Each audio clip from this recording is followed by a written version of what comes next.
નમસ્કાર દર્શક મિત્રો, ગુજરાત સત્ય વાર્તા ન્યૂઝમાં તમારું હાર્દિક સ્વાગત છે। હું છું મંજુરી શેરબાનુ। વડોદરા શહેરના માનેજા વિસ્તારમાં ભયંકર અકસ્માતની ઘટના સામે આવી છે। ડમ્પર ચાલકે કારને જોરદાર ટક્કર મારીને સ્થળ પરથી ફરાર થઈ ગયો હતો, જ્યારે ડમ્પર પર નંબર પ્લેટ પણ ન હતી।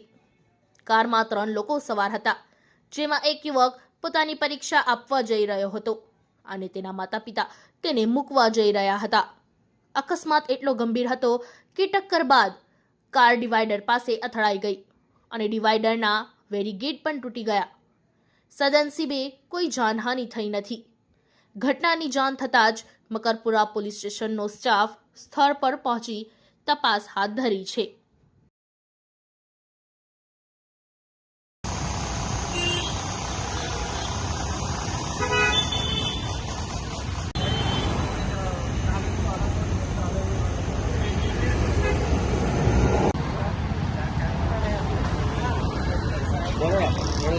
नंबर प्लेट नहीं कशुं नहीं।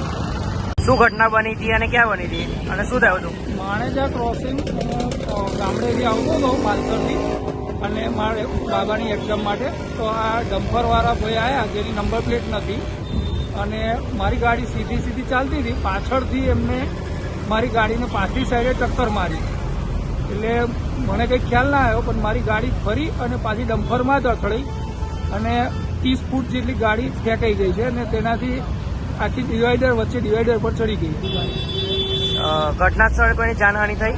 જાનહાનિ નથી થઈ। તમે ગાડીમાં કેટલા સવાર હતા? ગાડીમાં 3 જણ હતા સવાર। બીજા બે? હું, મારો બાબો અને મારો વાઈફ। એ એક્ઝામ છે બાબાની, એટલે એમને મેં મોકલી દીધા છે એક્ઝામ આપવા માટે।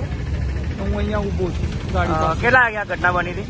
આ ઘટના બની 8:30 પોણા 9 ની આસપાસ। અને પેલા બે સવાર ક્યાં ગયા? પેપર આપવા ગયા? પેપર આપવા ગયા છે। તમારો પરિચય? હું માલસર રહું છું, મારું નામ પટેલ PS ફુગીલાલ। પોલીસને જાણ કરી?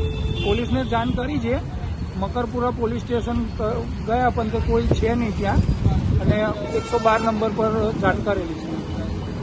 હજુ